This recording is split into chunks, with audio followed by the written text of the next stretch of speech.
नमस्कार, मैं ऋचा सिंह, आप सभी का स्वागत है आज खबरें अब तक में।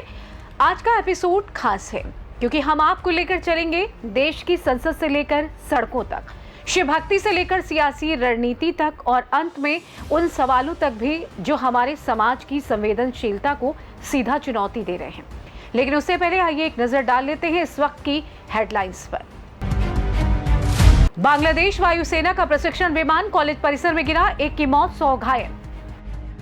ऑपरेशन सिंदूर पर लोकसभा में 16 घंटे होगी चर्चा, बिजनेस एडवाइजरी कमेटी की बैठक में फैसला। 2026 में बीजेपी को बंगाल से बाहर करेंगे, टीएमसी शहीद दिवस रैली में बोली CM Mamata Banerjee. 2006 Mumbai train blast case में सभी 12 आरोपी बरी, बॉम्बे हाई कोर्ट का बड़ा फैसला।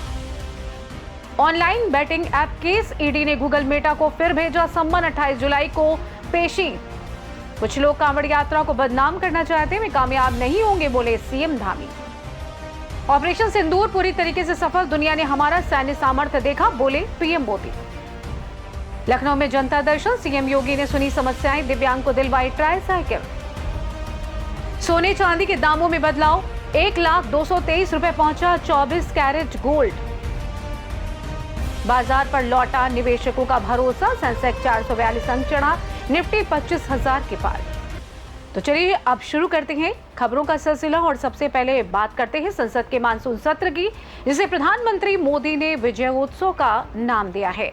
देश की संसद का मानसून सत्र आज सोमवार से शुरू हो चुका है और इसकी शुरुआत एक बेहद प्रेरक और उत्साहवर्धक संबोधन से हुई। प्रधानमंत्री नरेंद्र मोदी ने सत्र के पहले दिन संसद भवन परिसर में मीडिया को संबोधित करते हुए इस सत्र को विजयोत्सव की संज्ञा दी। उन्होंने इसे केवल एक सत्र नहीं बल्कि भारत की वैज्ञानिक, सैन्य और आर्थिक उपलब्धियों का उत्सव बताया। पीएम मोदी ने कहा कि मानसून हमेशा से नव सर्जन और नई ऊर्जा का प्रतीक रहा है। इस बार देश भर में अच्छी बारिश के कारण कृषि को जबरदस्त लाभ मिल रहा है। प्रधानमंत्री ने भारतीय सेना द्वारा हाल ही में चलाए गए ऑपरेशन सिंदूर का जिक्र करते हुए कहा कि इस ऑपरेशन में आतंकियों के ठिकानों को सिर्फ 22 मिनट में तबाह कर दिया गया। खास बात तो ये रही कि ये पूरा ऑपरेशन स्वदेशी रक्षा उपकरणों की मदद से किया गया। पीएम ने इसे भारतीय रक्षा क्षेत्र में आत्मनिर्भरता और तकनीकी दक्षता का प्रतीक बताया। इस दौरान क्या कुछ पीएम मोदी ने कहा, सुनिए। लो इन्फ्लेशन के सामने हाई ग्रोथ एक अच्छे विकास यात्रा की दिशा है। साथियों, डिजिटल इंडिया, यूपीआई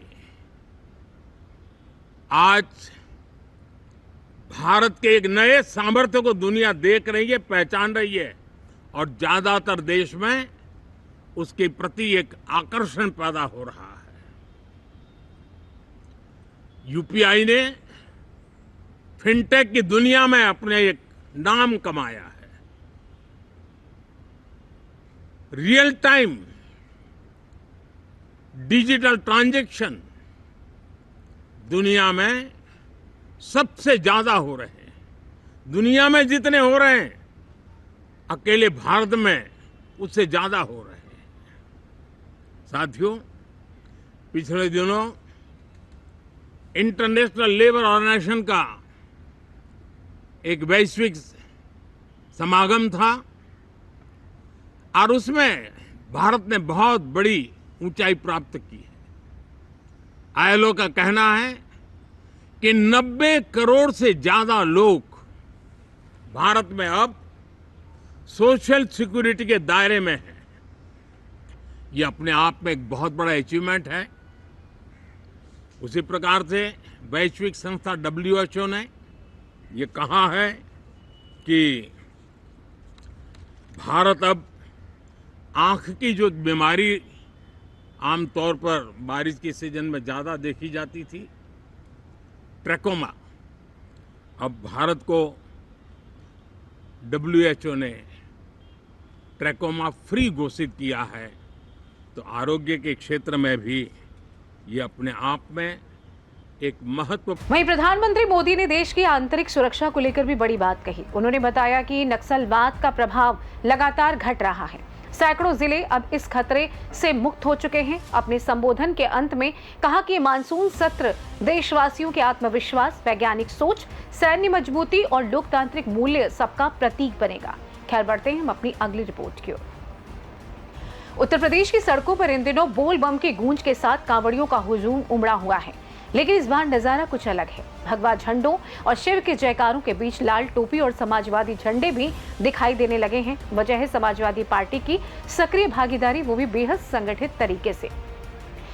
2017 में मुख्यमंत्री बनने के बाद योगी आदित्यनाथ ने कांवड़ यात्रा को भव्य रूप दिया, उसे सरकारी संरक्षण और सुरक्षा मुहैया कराई। लेकिन अब समाजवादी पार्टी भी इसी मैदान में उतर आई है और शिव भक्ति को अपने पीडीए फॉर्मूले के साथ जोड़ने की कवायद में है। पार्टी अध्यक्ष अखिलेश यादव न सिर्फ यात्रा का खुलकर समर्थन कर रहे हैं, बल्कि खुद इसके लिए प्रचार प्रसार में भी लगे हुए हैं। उन्होंने हाल ही में सोशल मीडिया पर सपा कार्यकर्ताओं की विशाल कांवड़ यात्रा का वीडियो साझा किया, जिसमें शिव की झांकी के साथ साथ मुलायम सिंह, अखिलेश यादव और अन्य नेताओं की तस्वीरें लगी हुई हैं। आपको बता दें कि 15 जुलाई से सपा कार्यकर्ताओं की एक टोली ने हरिद्वार से कांवड़ यात्रा शुरू की है। इस यात्रा को समाजवादी पीडीए द्वारा विशाल कांवड़ यात्रा नाम दिया गया है। यात्रा में बड़े बड़े म्यूजिक सिस्टम, झांकियां और आकर्षक वाहन शामिल हैं, जिनमें शिव के प्रतीकों के साथ समाजवादी नेताओं की तस्वीरें भी लगाई गई हैं। पार्टी का कहना है कि आस्था का विषय सभी का होता है, इसमें किसी एक पार्टी का एकाधिकार नहीं हो सकता। शिव भक्ति, मंदिर निर्माण और धार्मिक आयोजनों में भागीदारी के जरिए सपा अब खुद को संतुलित राजनीतिक दल के रूप में पेश करना चाहती है, जो न केवल अल्पसंख्यकों की बात करती है, बल्कि बहुसंख्यक हिंदू समाज की आस्था का भी सम्मान करती है। पार्टी ये दिखाना चाहती है कि वो आस्था के साथ खड़ी है, चाहे वो किसी भी समुदाय की हो। इतना ही नहीं, पार्टी सिर्फ यात्रा तक सीमित नहीं, सपा ने मंदिर निर्माण को भी अपने एजेंडे में शामिल कर लिया है। इटावा जिले में यादव बाहुल्य इलाके में पार्टी प्रमुख अखिलेश यादव के नेतृत्व में केदारेश्वर महादेव मंदिर का निर्माण कार्य तेजी से जारी है। करीब 11 एकड़ जमीन पर बन रहे इस मंदिर की नींव 2021 में खुद अखिलेश ने रखी थी और इसे 2027 के विधानसभा चुनाव से पहले पूरा करने की योजना है। ये कदम भी सपा की सोशल इंजीनियरिंग रणनीति का हिस्सा है, जहां यादव और अन्य ओबीसी वर्गों में हिंदू प्रतीकों से जुड़ाव को बढ़ाकर पार्टी अपना आधार और व्यापक करना चाहती है। अब देखा जाए तो बीजेपी अब तक खुद को हिंदुत्व की अकेली आवाज के रूप में पेश करती रही, लेकिन सपा की इस नई लाइन ने उसे असहज किया है।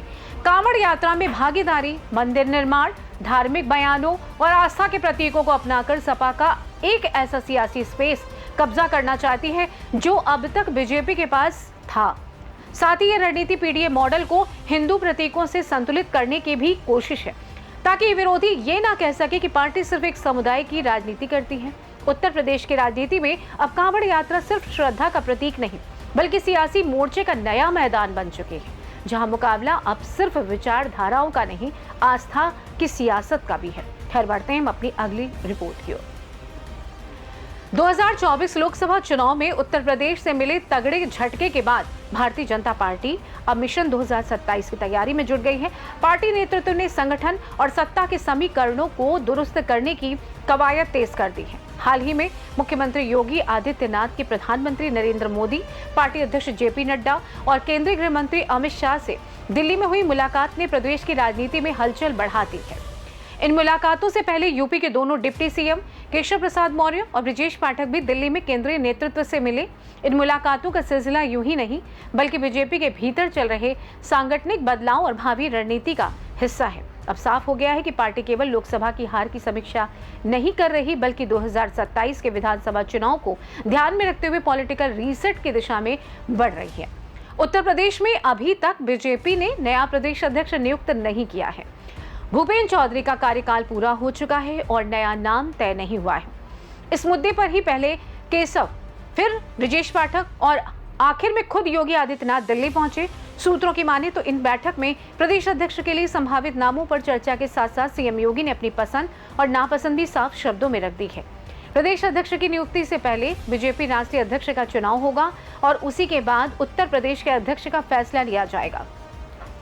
पार्टी हाईकमान अब कोई जोखिम नहीं लेना चाहता। अध्यक्ष ऐसा होगा जो न सिर्फ योगी से समन्वय बना सके, बल्कि डिप्टी सीएम केशव मौर्य और ब्रजेश पाठक के साथ भी राजनीतिक संतुलन बना सके।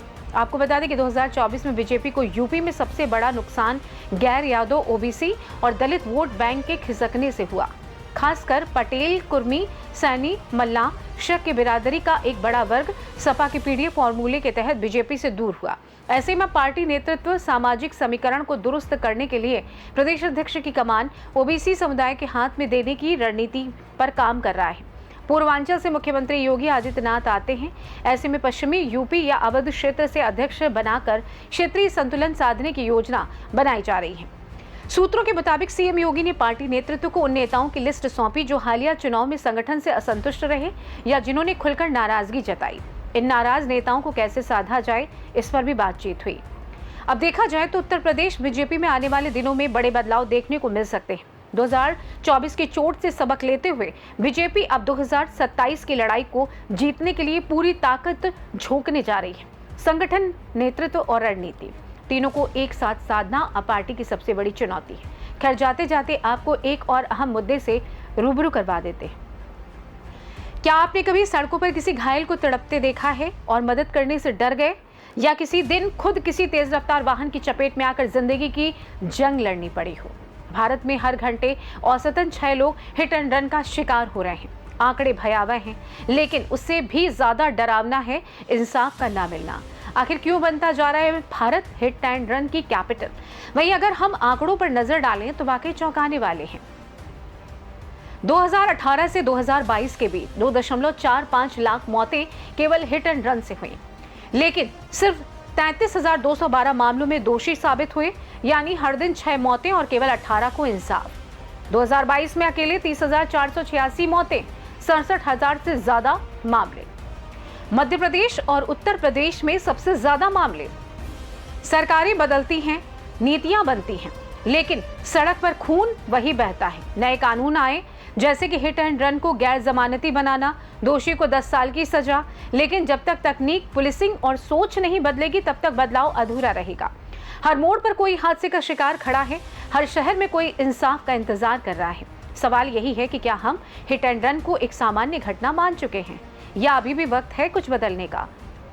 भारत आज सड़क हादसों में मरने वालों की संख्या में दुनिया में नंबर 1 पर है, और उनमें सबसे ज्यादा हिस्सा उन लोगों का है जिन्हें टक्कर मारने के बाद छोड़ दिया गया तड़पने के लिए। ये सिर्फ लापरवाही नहीं, ये एक सामाजिक आपराधिक प्रवृत्ति बन चुकी है।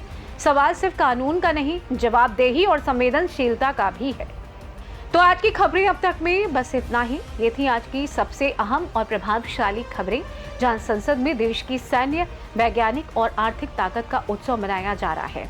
वहीं उत्तर प्रदेश की सड़कों पर आस्था की राजनीति अपने नए रंग में ढल रही है। और अंत में हिट एंड रन के वो आंकड़े जो सिर्फ आंकड़े नहीं बल्कि समाज के जख्म हैं, क्योंकि सवाल सिर्फ हादसे का नहीं, सवाल ये भी है कि जब कोई तड़पता है तो क्या हम रुकते हैं या आगे बढ़ जाते हैं। उम्मीद है आज की ये रिपोर्ट्स आपको सोचने पर मजबूर करेंगी। फिलहाल तब तक मुझे दे इजाजत। कल फिर मिलेंगे कुछ नई खबरों और कुछ जरूरी सवालों के साथ। नमस्कार।